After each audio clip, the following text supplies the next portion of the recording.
Bismillahirrahmanirrahim. Assalamualaikum warahmatullahi wabarakatuh. Alhamdulillahirabbil alamin. Wa bihi nasta'inuhu ala umuri dunya waddin. Wassalatu wassalamu ala asrofil mursalin wa ala alihi wa sahbihi ajma'in, amma ba'du.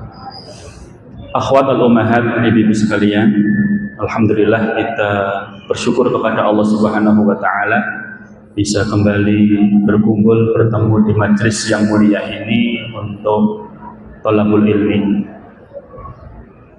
Ibu-ibu mungkin bertanya, loh kok Ustaz Qadri lagi? Karena kemarin akad kelima itu saya aslinya akad ketiga, karena libur diundur akad kelima. Lah ini saya sebenarnya Rabu ketiga, tapi saya tidak bisa, mau ke Jakarta. Saya minta maju, lukiran sama Ustaz Faiz. Jadi saya duluan, nanti Ustaz Faiz pekan ke ketiga. Semoga bertemu lagi dengan saya tidak bosan. Kalau bosan, semoga tidak bosan dengan ilmunya, ya Bu. Boleh bosan dengan orangnya, tapi jangan bosan dengan ilmunya. Ya, ibu sekalian, ketika kita hidup di dunia ini, kadang kita ini bahagia, juga kadang sedih, ya. Ada yang tidak pernah sedih, angkat tangan. Bu, pun siap ngaji napa dereng, Bu? Mboten ngomong dhewe nggih. Nek ngomong dhewe iki wong ngomong karo kancane maksudnya. Ampun ngomong kalih kancane. Fokus ikutin kajian, sudah diingatkan tadi, luruskan niat lillahi ta'ala. Ibu-ibu sekalian pernah merasakan sedih ya? Nek jenengan sedih yang dilakukan apa, Bu? Nangis. Selain nangis napa? Istighfar, terus napa melih? Tidur, nggih. Salat mboten, Bu?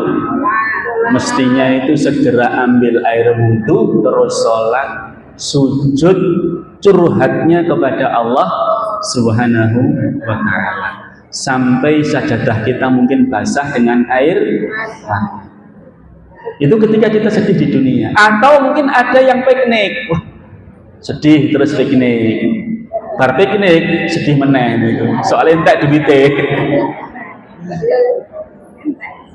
Kalau orang-orang kafir, orang-orang yang tidak beriman, orang-orang yang bergelimang dengan kemaksiatan, ketika mereka bersedih justru malah tambah maksiat, minum-minuman, mabuk-mabukan. Kemarin saya ngisi di Matese, dapat diceritain sama sopir saya, Ustaz kemarin di sini ada kecelakaan, mobil nabrak rumah. Lah ngopo mabuk? Satu mobil itu mabuk semua, begitu ketabrak, nabrak rumah itu langsung keluar, wah. Ya. Mereka ketika mabuk seolah-olah merasakan kebahagiaan, hatinya senang, tapi cuma sementara. Setelah itu ya sudah galau lagi. Ada yang mereka pas sedih terus judi, pas judi itu senang, tapi setelah itu sedih lagi, tambah sedihnya soalnya kalah nih. Ada yang sedih kemudian dia dugem, dunia gemerlap malam itu. Nyanyi-nyanyi, dangdutan, joget-joget. Ya sementara dia bahagia, setelah itu dia akan sedih kembali.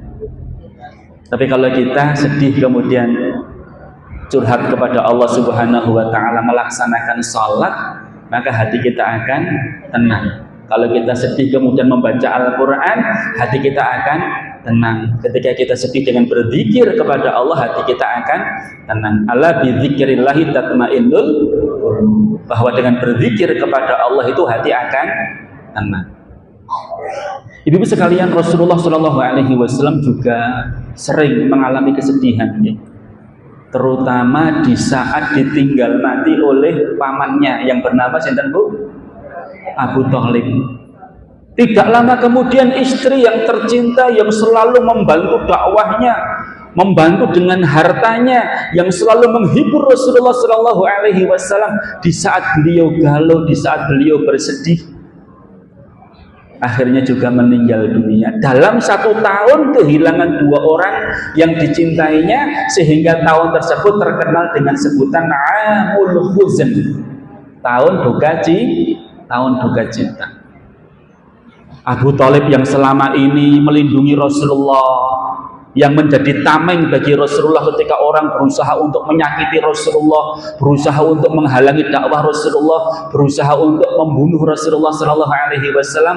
Abu Thalib pamannya Rasulullah ini berdiri paling depan. Siapa yang berani menghadapi saya? Sebelum menyakiti Muhammad, hadapi dulu saya. Meskipun sampai meninggal dunia tidak muslim itu sekalian, tidak beriman kepada Allah Subhanahu wa taala. Tapi jasa beliau luar biasa. Abu Thalib meninggal dunia, tidak lama kemudian Khadijah meninggal dunia. Akhirnya orang berusaha untuk menggoda Rasulullah, berusaha untuk menyakitin Rasulullah Sallallahu Alaihi Wasallam, menghina Rasulullah Sallallahu Alaihi Wasallam, karena sekarang sudah tidak ada lagi penghalangnya. Rasulullah berangkat ke Taif, harapannya di sana diterima dakwahnya, tapi ternyata di sana sudah disiapkan wanita-wanita, anak-anak kecil bawa batu melimpari Rasulullah. Tambah sedih mboten Bu? Tambah sedih sampai kakinya berdarah-darah.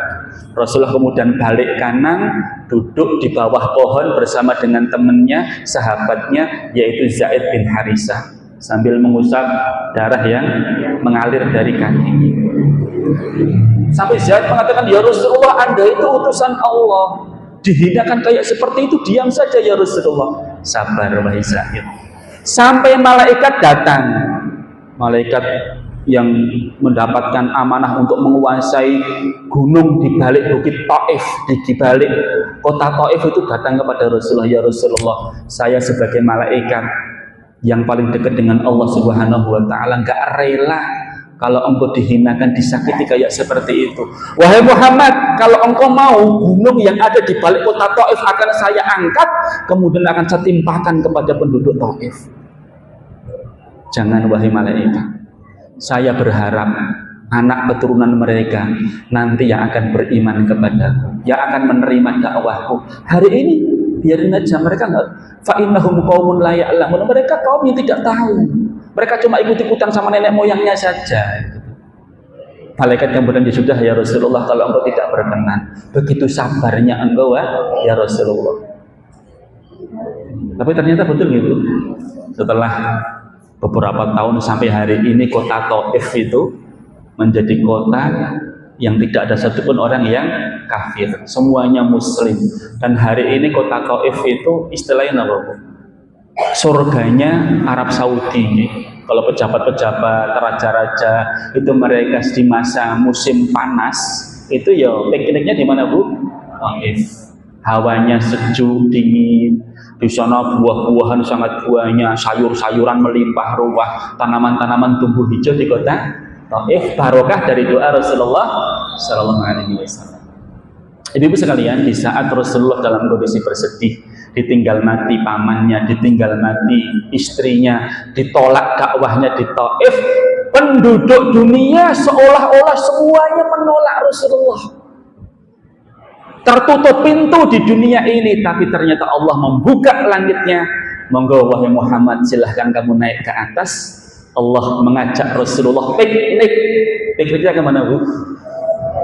Dari Masjidil Haram ke Masjidil Aqsa, terus naik Mi'raj ke Sidratul Muntaha, bertemu dengan Allah Subhanahu wa taala, dihibur sama Rasulullah sallallahu alaihi wasallam. Piknik pun Rasulullah sallallahu alaihi wasallam itu diperjalankan oleh Allah dari Masjidil Haram ke Masjidil Aqsa, terus ke Sidratul Muntaha. Namanya apa Bu? Isra Mi'raj. Besok Jumat kan libur apa Bu? Isra Mi'raj nggih. Ibu sekalian, Rasulullah diperjalankan, bukan berjalan sendiri ini, diperjalankan. Dalilnya pun apa? Surat Al-Isra ayat 1. A'udzubillahi minasyaitonirrajim. Subhanalladzi asra bi'abdihi lailan minal masjidil haram ilal masjidil aqsa alladzi barakna haulahu. Maha suci Allah yang telah memperjalankan hambanya, yang disebut dengan hamba itu sinten?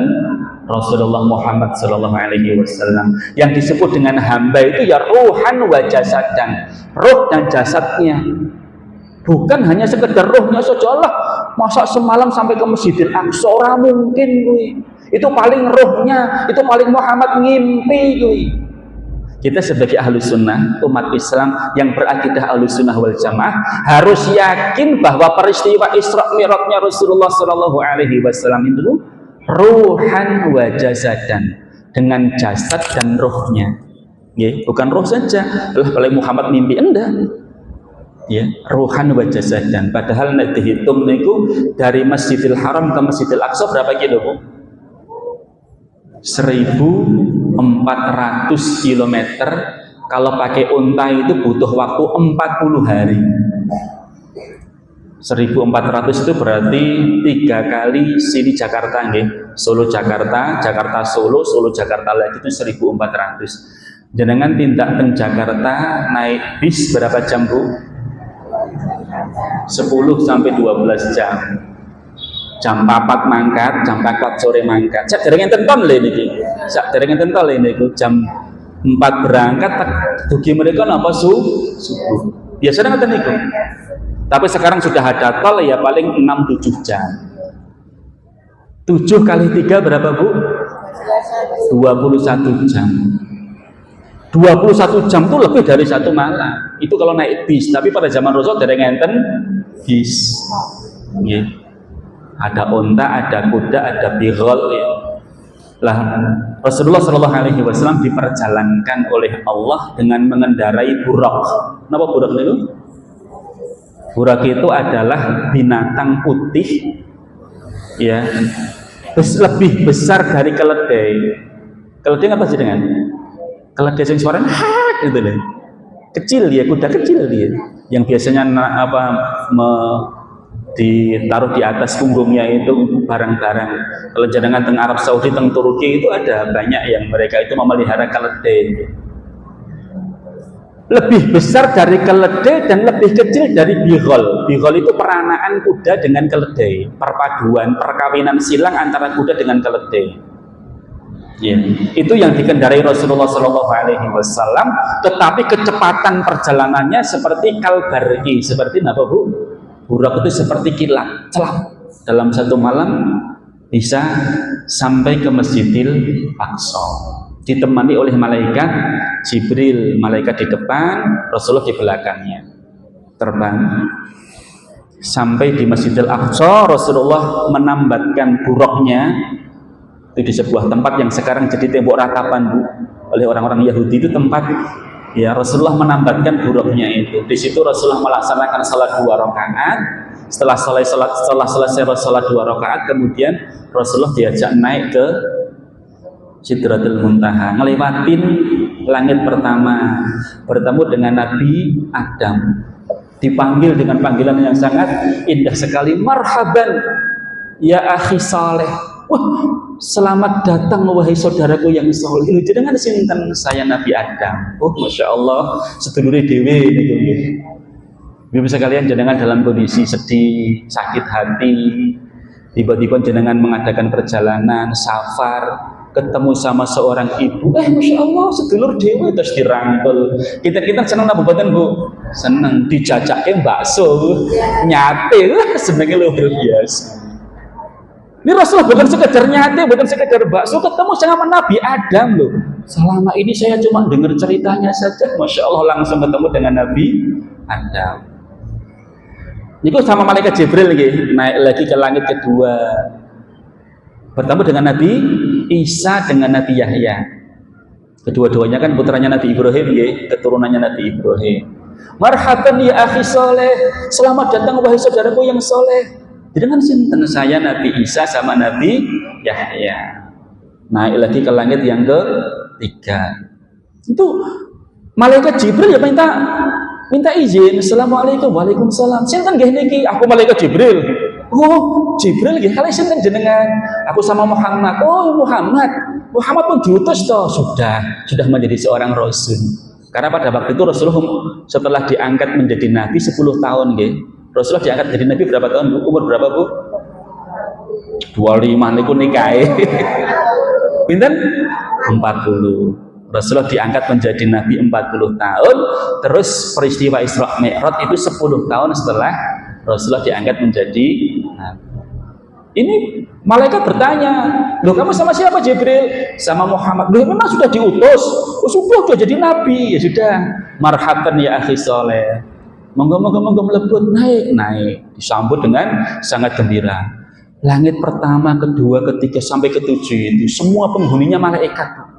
Dan malaikat itu sangat banyak sekali, semua beribadah kepada Allah Subhanahu wa taala. Rasulullah mengatakan, "Aqtatis sama." Langit itu ramai sekali. Kenapa? Karena mamin maudhi'in, tidak ada satu jengkal langit pun kecuali di situ ada malaikat yang bertasbih beribadah kepada Allah Subhanahu wa taala. Wis nyambut malaikat luar biasa nih. Wah, monggo. Wis sambut malaikat, sing nyambut nabi-nabi niku. Seneng apa mboten Bu? Seneng biyen niku. Dan jenengan teng Jakarta langsung diterima sama menteri-menterinya Pak Prabowo. Moga-moga. Kang menteri kang Solo, masuk langsung masuk hotel mawon. Istirahat riyen. Mengke bar niku langsung ketemu kan Pak Prabowo langsung kula terke lho. Seneng apa mboten Bu? Seneng mangane teng pundi? Teng rumah makan. Wah, saenak-enake niku. Bukan sekedar menteri, bukan sekedar presiden, ketemunya langsung dengan malaikat, dengan para nabi yang diutus oleh Allah Subhanahu wa taala. Langit ketiga, langit keempat, sampai langit ketujuh bertemu dengan nabi. Langit keenam bertemu dengan Nabi Musa, langit ketujuh bertemu dengan Nabi Ibrahim alaihissalam. Setelah itu dinaikkan ke Sidratul Muntaha, bertemu dengan Allah Subhanahu wa taala, diperintahkan untuk sholat berapa kali Bu? 50 kali sholat. Terus Rasulullah turun di langit 7 ketemu sama Nabi Ibrahim, gak ditanya. Turun lagi di langit yang ke-6 ketemu Nabi Musa. Muhammad, apa yang diperintahkan Allah kepadamu? Sholat. Berapa kali sehari semalam? 50 kali. 50 kali? Tidak mampu umatmu untuk mengerjakan. Orang mungkin wahai Muhammad. Coba ibu sekalian, kira-kira kalau sehari semalam 50 kali ini jangan kuat apa mboten? Mboten mungkin. Sehari semalam itu kan 24 jam nggih. Terus 50 kali berarti rata-rata setiap setengah jam sekali sholat. Dan dengan nambil taklim agak itu setengah jam, Allahu Akbar, Allah sholat sih. Dan dengan nambil ngajar teng sekolahan guru kan kayak setengah jam, Allahu Akbar asito ngajar. Bapak teng sawah agak macul dilit, Allahu Akbar, Allah azan sih. Sholat sih, rampung sholat teng sawah meneh agak dilit, Allahu Akbar, Allah sholat meneh ora sito macul rampung. Nabi Musa tahu betul umatnya Rasulullah tidak mampu mengerjakan sehari semalam 50 kali. Minta keringanan kepada Allah, naik ke atas minta keringanan, dikurangi 5. Temu lagi sama Nabi Musa, sudah wahai Muhammad, sudah. Dikurangi berapa? 5. Si Abu munggah meneh, turun lagi dikurangi 5 lagi, masih Abu munggah lagi. Kok Nabi Musa ngertes Bu? Kenapa? Ayo. Karena pengalaman menghadapi Bani Israel. Umat yang paling ngeyelan itu ya Bani Israel. Khawatirin nanti umatnya Muhammad ya Bani Israel nih. Akhirnya mintalah keringanan lagi wahai Muhammad. Abot gitu. Sampai akhirnya diperintahkan cuma 5 kali. Itu pun juga Nabi Musa masih mengatakan abot gitu. Wah, aku wis izin. Ini astahimu Rabbi, aku bolak-balik. Aku wis izin sama Allah. Wis, gak apa-apalah 5 kali.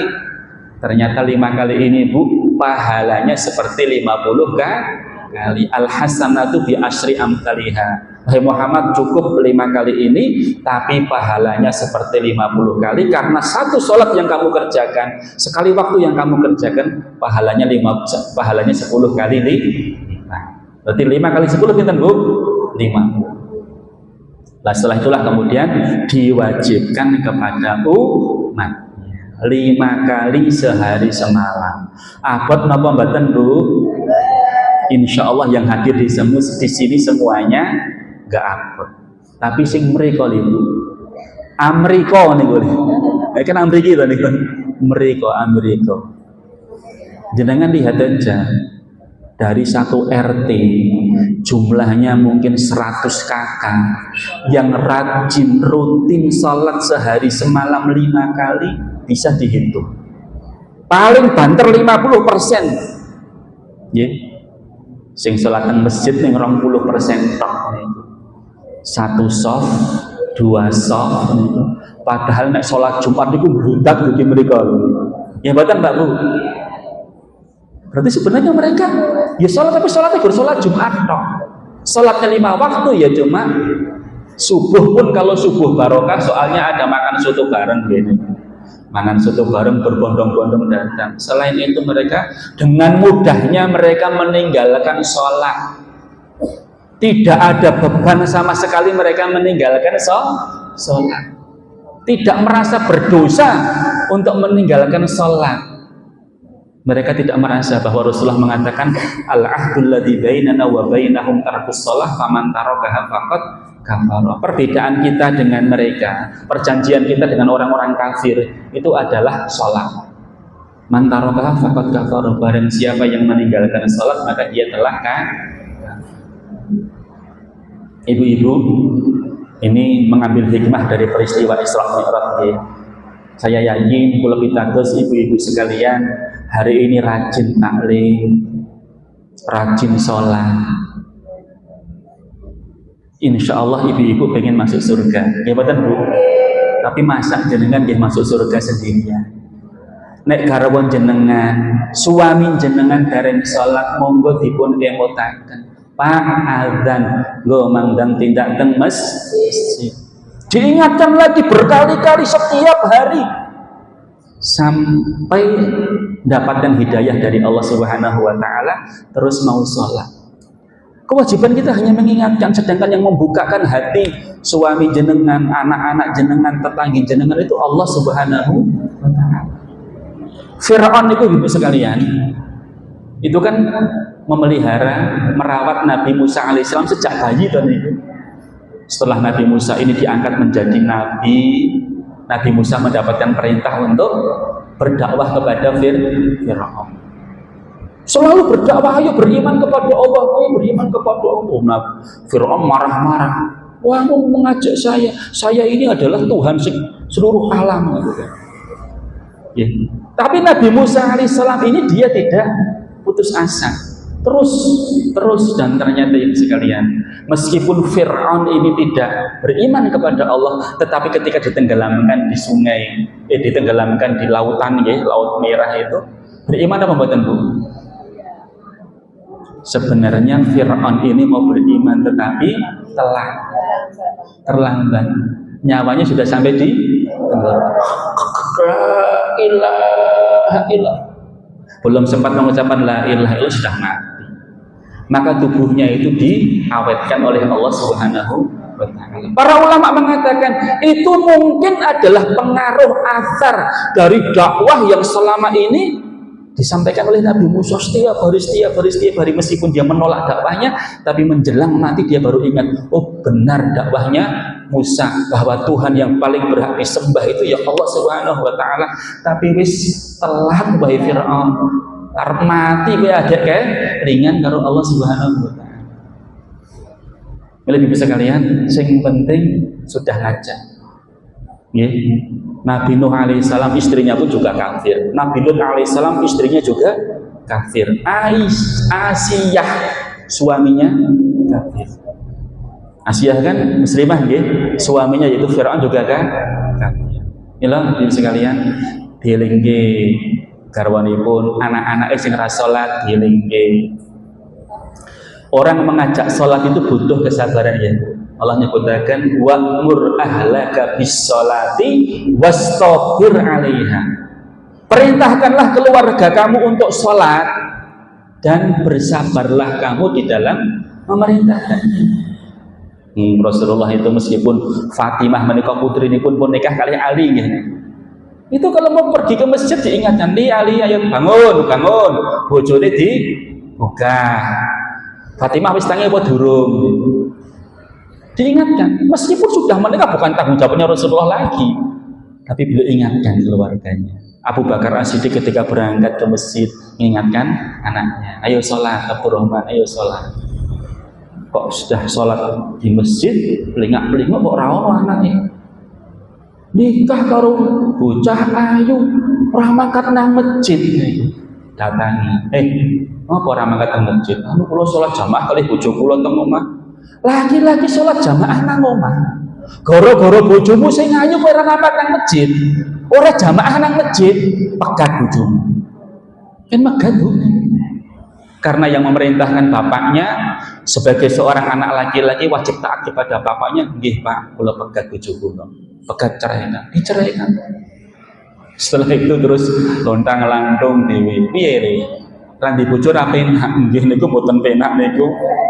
Nggih Bu. Golek meneh pripun kok enak men golek meneh iki lho. Nggih. Niku masih masa idah nggih, masih masa idah niku. Istrinya nunggu sampai 3 kali haid atau 3 kali suci. Umbah-umbah dewe, masak dewe, terus di omah dewe ngoten nggih Bu. Ternyata dadi duduk ora penak ya ngono. Didatangi sama Abu Bakar. Piye ya ora penak nggih niku? Ya wis, balen karo bojomu. Teklek nyemplung kaleng daripada golek lebih habib balen. Balik sama bojone, rujuk niku. Kan boleh ta niku?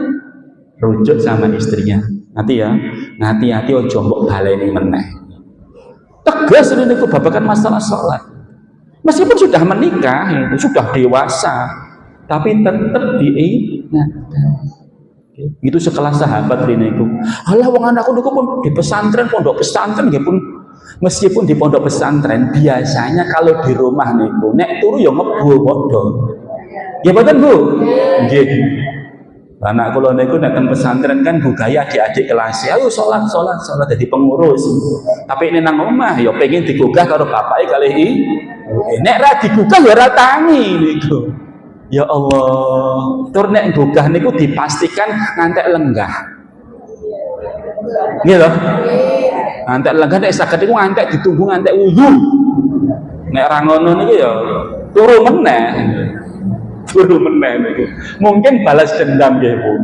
Aku nang pondok. Saiki aku nang omah ya pengen turu niku. Nggih jenengan gugah niku digugah niku. Ya Allah, saya akan teringat dengan ayat niki nggih. Wa'mur ahlaka bis sholati wastabir 'alaiha. Perintahkanlah keluarga kamu untuk sholat dan sabarlah di dalam melaksanakan sholat. Ya Bu. Diingatkan Pak, jenengan nek pengin mlebet swarga kalih kula Pak, monggo sholat. Lah masak jenengan mengke nyemplung teng neraka.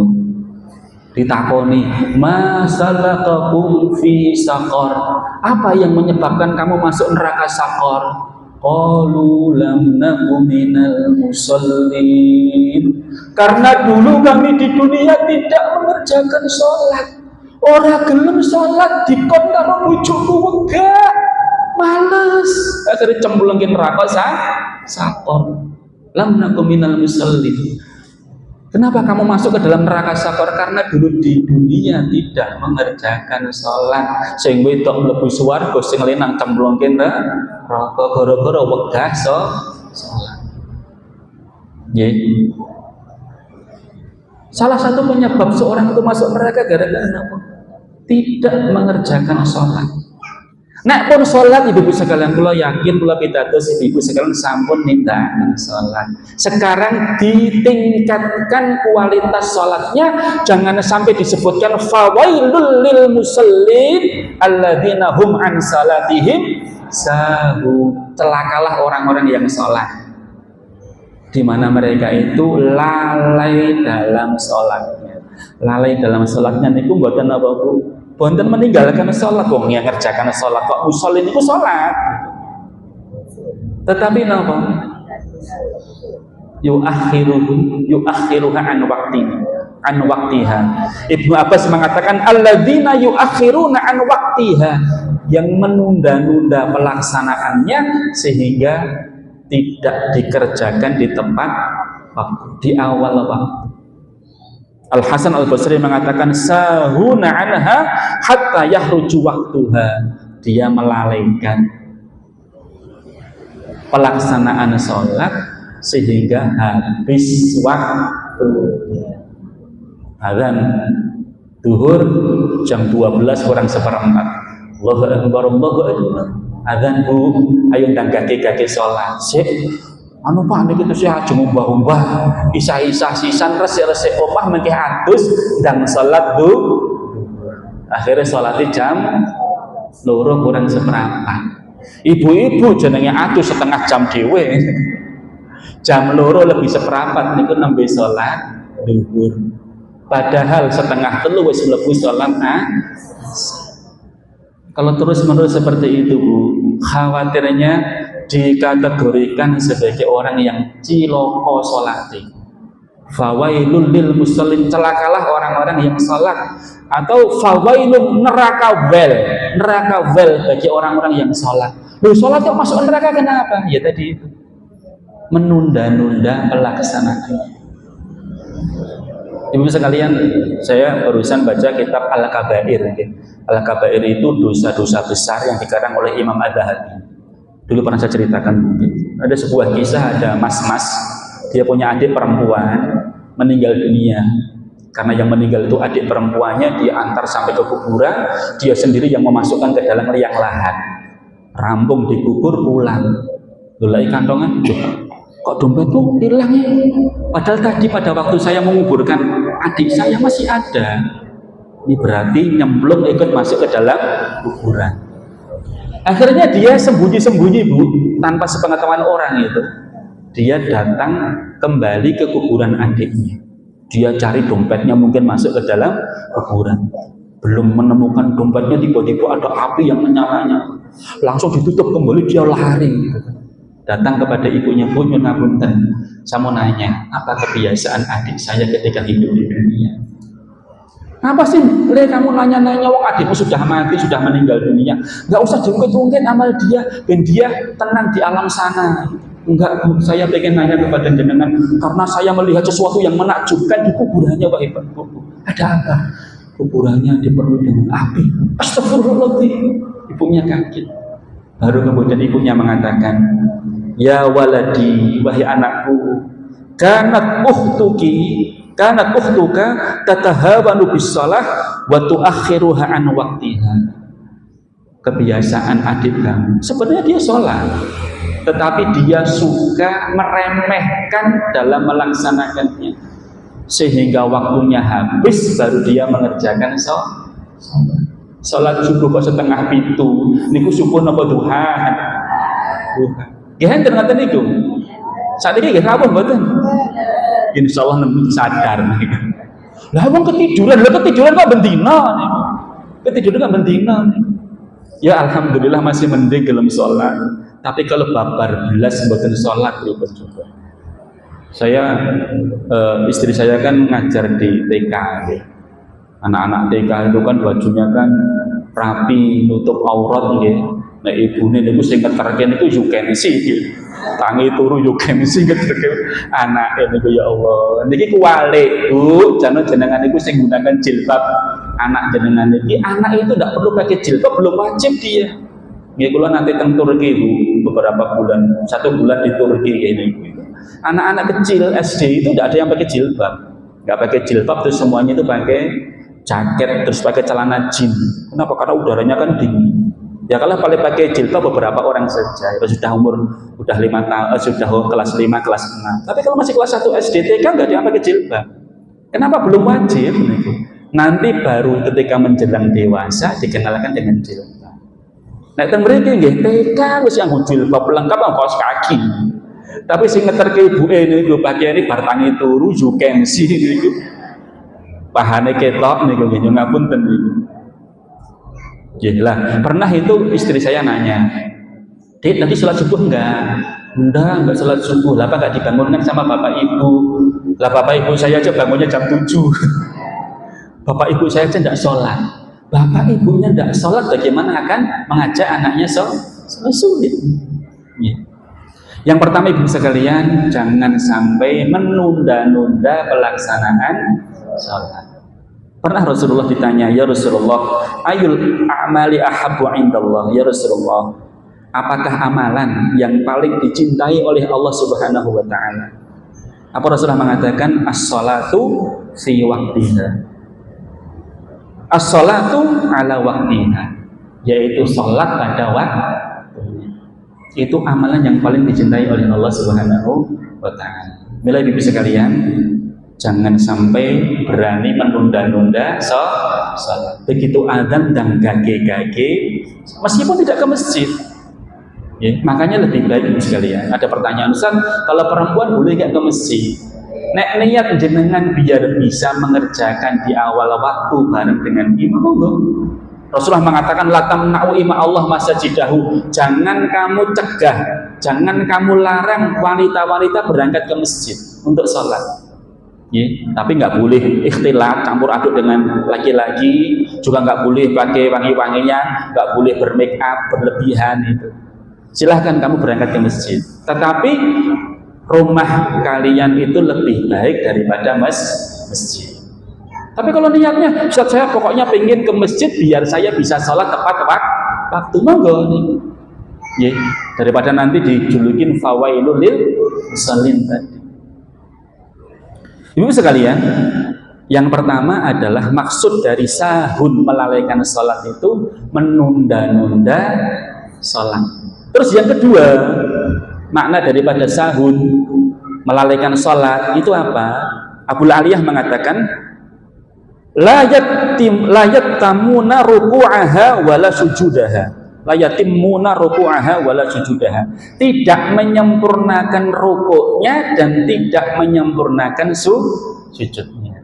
Jangan ngapunten nggih, kula prakteke rukuk cuma baru gini sudah sah. Allahu akbar, sami Allah liman hamidah, Allahu akbar, Allahu akbar.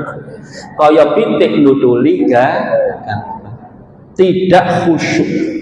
Pernah suatu saat Rasulullah SAW itu di masjid, ada sahabat yang masuk terus sholat 2 rakaat sama Rasulullah. Akhirnya dia masuk ke majelis, Rasulullah mengatakan, irji fasalli fa innaka lam tusalli.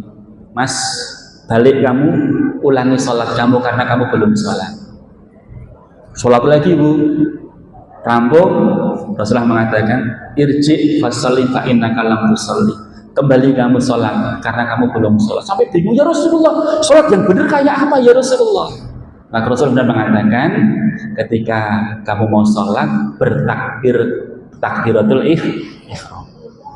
Kemudian kamu rukuk dengan tumakninah, kamu i'tidal dengan tumakninah, kamu sujud dengan tumakninah. Ngerjakannya dengan tumakninah, ojo kesusu. Masa 23 rakaat 7 menit. Ente mboten Bu niku. Teng pundi? Teng Jawa Timur niku. Jenengan saged pirsani niku YouTube niku, ya Allah, betul-betul kula meniti 7 menit. 23 rakaat. Aku wis salat tarawih 23 rakaat. Pirang menit? 7 menit tok. Sama sekali enggak ada tumakninah. Padahal tumakninah itu rukun Di dalam kitab Al-Kabir disebutkan kalau seorang itu melaksanakan sholat ketika rukuk tidak lurus punggungnya, ketika sujud tidak tumakninah, enggak diterima sholatnya oleh Allah Subhanahu wa taala. Berapa tahun kamu sholat seperti itu? Nggih pun 20 tahun. Ya kaya ngono kuwi terus. Nggih ya. Saking ditampa dening Allah Subhanahu wa taala. Kalau saya itu sering mempraktekkan ya, ini karena enggak ada laki-laki gitu. Praktekin itu cara sujud, cara rukuk yang benar. Ini Mas Bagas, Mas Bagas, Mas Bagas di belakang. Iya, tak suruh meraktekan cara rukuk yang benar. Rukuk yang benar ini beribun Bu. Betul-betul napa punggung itu rata. Kalau ada air ini ditaruh di atas punggung itu tidak akan tumpah. Ya, akhirnya ibu-ibu meraktekan langsung putar. Betul-betul. Yang nabutan ya. Nek kula niku pun rada bungkuk nggih. Kula niku kan psikolosis itu rada gini karena dulu duduknya kan keliru sehingga sininya itu agak gini. Nek sing normal itu lurus ngeten iki, terus ditaruh air di atasnya itu nggak tumpah air. Insya Allah itu rukuknya betul. Rukuk dengan benar ya. Tumakninah itu tenang. Samiallah liman hamidah, tenang dulu sampai tegak lagi. Samiallah liman hamidah rabbana, langsung. Lah iki jenenge goyang reggae niku sing sepuh-sepuh ya boyoke kumat kabeh. Mulane sing salat 23 rakaat 7 menit niku sing seneng cah nom-nom. 23 rakaat 7 menit. Disempurnakan rukuknya, disempurnakan sujudnya. Terus selanjutnya juga diperbaiki kualitas salatnya dengan cara khusyuk. Khusyuk itu ada tipsnya Bu, caranya Bu. Cara lahir juga cara batin. Lahirnya bagaimana? Diusahakan sebelum sholat syarat rukunnya dikerjakan, terutama syarat sholat ini kenapa Bu? Syarat sholat kenapa? Wudhu. Betul-betul wudhunya itu dihayatin bahwa ketika kita wudhu itu akan menghapus dosa-dosa yang kita kerjakan. Tangan, cuci tangan dulu nggih. Telapak tangannya dicuci dulu. Ya, setelah itu membasuh wajah yang disebut dengan wajah nyun ngapunten itu dari sini sampai sini. Jangan sampai sini juga kering, kemudian sini masih kering, sini juga masih kering. Wajah. Kemudian mengusap kepala, itu bukan sekedar mengenai tok. Pripun Bu? Ya. Di belakang. Terus lho, amburadul rambutnya. Amburadul iso dijongkati melih gitu. Pakai pecis ini, jangan pakai kerudung, pakai mikro. Kemudian yang sering keliru saya lihat niku napa? Ketika pas mencuci kaki. Kalau bisa niku, saat niki kan enten apa niki tempat duduk nanti nggih. Sela-sela jari kaki itu dibersihkan, jangan sampai masih kering. Masya Allah setelah diadakan penelitian itu saraf-saraf yang sangat penting sekali. Kita pijat-pijat itu akan menjadikan tubuh kita itu semakin sehat. Ampun ngantos niku mengatakan niku lho bojone apunten nggih. Enten betul enten niku. Wong ya teko. Jilbabe napa? Bareng ngaji tambah apik wudune, sempurna wudhunya. Ampun ngantos gur memenuhi syarat tok. Yo ngapunten kalau nanti di sini masih kering, berarti belum sah wudhunya. Nek wudhune mboten sah, salate nggih mboten sah, wong itu syarat salat. Dipastikan betul-betul sampai mata kaki. Nek sini itu harus sampai di sini. Jangan sampai cuma sini tok, sampai di sini. Nggih. Niku kadang-kadang yo ngapunten ibu-ibu cuma segini tok. Lah sesal nggih sampai mriki tok mawon. Tek. Nek bar niki sing mriki ngatakan mriki. Yeah. Ibu-ibu sampai sininya kan kelihatan auratnya tuh niku tuh. Pripun lho?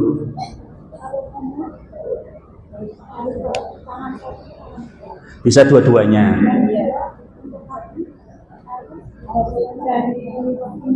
Hah? Napa nih sing gini toh? Di salah-salah tuh. Nek tahu saya enggak ada peraturan khusus sih. Ya sih, yang penting pakai jari tangan kita itu bisa. Mungkin ada di antara madhab, mungkin madhab Syafi'i ya berpendapat seperti itu. Tetapi secara umum yang penting itu dicuci dan di sela-sela jarinya itu dibersihkan itu. Ya. Ya kadang-kadang terus juga toh misalnya jenengan tidak berkumur pun itu tidak apa-apa karena itu sunnah. Nah misalnya jenengan teng kolah kok ambune kok ora anu yo, banyune kok ambune koyo ngene. Jenengan enggak berkumur enggak apa-apa. Yang penting wajah. Hidung juga itu kan sunnah. Sunnah. Yeah. Jadi yang penting itu wajah di apa namanya dibasuh. Wudu dipastikan sesuai dengan sunnah Rasulullah SAW. Kemudian sebelum sholat usahakan hal-hal yang mengganggu konsentrasi kekhusyuan kita sholat dihilangkan. Nek bapak-bapak diusahakan pakai baju putih, jangan pakai mukena juga putih, jangan sampai berwarna-warna, apalagi ada tulisannya Safirator misalnya. Ngendi yo, alamatnya ngendi misalnya, kan mikir-mikir. Nek wong lanang niku nggih kaos tulisannya coblos nomor 3. Nek boten ngoten niku ayam bakar, Mister Kremes Cemani misalnya kan. Wah. Ngendi yo, Cemani nggih ngendi ya karo masjid iki ngendi. Akhirnya mikir mboten apa? Konsentrasi. Nggih. Bila ibu sekalian, jangan sampai pakai mukena tapi jenengan dosa. Kenapa menjadikan yang di belakang jenengan itu betul khusyuk? Maca mukena jenengan, wih mukanya apik banget ya mereknya yo. Tukune ngendi? Makanya tempat sujud napa niki? Karpet. Itu harus napa, Bu? Kalau bisa polos. Jangan ada gambarnya masjid niki Allahu Akbar. Pintune piro ya? Cendolane piro ya? Dihitung niku. Termasuk batik. Batik itu ada gambarnya burung, ada gambarnya pohon-pohonan. Wah, apik banget ya burungnya. Ya iki burung apa ya? Niku pas salat. Dan diusahakan ibu-ibu sekalian mendekat kepada sutroh. Nek boten enten sutroh nggih enten-enten iki, sing penting ada sesuatu yang ada di depan kita biar tidak dilewatin sama orang ketika sholat. Lah hanya dengan sajadah bagaimana? Sajadah tidak cukup, tapi paling tidak dengan sajadah orang tahu oh sedang sholat nggak akan melewati sajadah kita. Ya. Lah kalau kita sholat dengan terpejam mata kita boleh nggak, Bu? Nggak boleh. Sholat itu melihat ke tempat sujud, kecuali ada sesuatu yang mengganggu sholat kita, mengganggu kekhusyuan kita, itu boleh untuk terpejam mata kita. Tapi kalau enggak ya harus melihat ke tempat sujud. Usahakan segala hal yang bisa menjadikan kita tidak khusyuk itu dihilangkan. Itu lahirnya ya. Terus batinnya ya betul-betul ketika sholat itu kita menghadap Allah Subhanahu wa Ta'ala. Allahu Akbar, Allah Maha Besar. Betul-betul dihadirkan hati, ya Allah saya ingin sholat, niatnya di dalam hati ya, meskipun ya tidak harus sesempurna mungkin ya, sehingga sampai menghabiskan waktu untuk takbiratul ihram. Allahu Akbar, Allahu Akbar, Allahu Akbar. Enten boten, Bu? Enten niku. Ya teng mriki enten. Nek ibu-ibu biasanya boten enten. Teng mriko lho, kula nate pirsani piyambak niku. Ngantek waladhdallin amin agek ber. Allahu Akbar. Itu terlalu takalluf, terlalu membebani diri, terlalu ya berlebih-lebihan. Sudah Allahu Akbar, Allah Maha Besar, berarti yang lainnya kecil. Tadi masa apa, nanti mau masa apa kecil. Para Allahu Akbar cek konsentrasi khusyuk. Dengarkan Al-Fatihah mudeng artinya cek konsentrasi khusyuk. Baca surat imamis wanjang sisan, maca apa gitu. Akhirnya oh yo, iki dino Ahad itu enake masa apa yo? Anak-anak dong lumbuk kabeh. Sing nang kulkas mau napa toh? Oh, iki sing bar iki kok tak mampir nang warung. Mampir tuku apa wae ya, tahu bakso, cerancang. Astagfirullahaladzim. Ibu sekalian, saya yakin ibu sekalian hari ini sudah melaksanakan sholat. Baru sekarang kita tingkatkan kualitas sholat kita. Jangan sampai dikategorikan sahun yang lalai dari sholatnya. Terus saudara-saudara kita, mungkin suami anak yang belum sholat, diingatkan sehingga nanti ibu sekalian jenengan di dunia bisa bersama-sama dengan suami, dengan anak-anak, nanti di akhirat dikumpulkan bareng-bareng di surga. Itulah maknanya sehidup semati ngopo. Sehidup semati itu pret, itu ngapusi. Mati-mati ya dhewe tak boleh bojo meneh. Gitu. Yang betul niku sehidup sesurga. Hidup bareng-bareng masuk surga bersama-sama. Udkhulul jannata antum wa azwajukum tuhbarun. Jangan buka surat Az-Zukhruf ayat 70. Udkhulul jannata antum wa azwajukum tuhbarun. Masuklah ke dalam surga kamu dan istri kamu dan suami kamu dan pasangan kamu ke dalam surga dalam keadaan berbahagia. Jenengan pengin boten ketemu kalih garwa jenengan Bu? Teng swarga mengke dadi siji purun boten Bu? Purun banget. Ya, itu harapan kita. Dan itulah panggilan yang kita tunggu-tunggu pada hari kiamat nanti. Udkhulul jannata antum wa azwajukum tukhbar. Silahkan kamu masuk surga bersama dengan pasangan kamu ke dalam surga dengan bahagia. Tapi syaratnya sing wedok ya soleh, sing solehah, sing lenang soleh. Masuk surga bareng-bareng. Ya, sudah dapatkan Bu? Surat Az-Zukhruf ayat 70, coba dibaca. Az-Zukhruf ayat ke-70.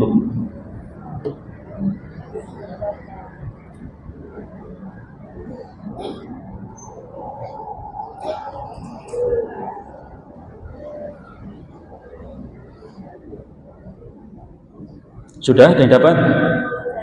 Nggih, monggo. Artinya? Nggih. Nggih, kamu dan pasanganmu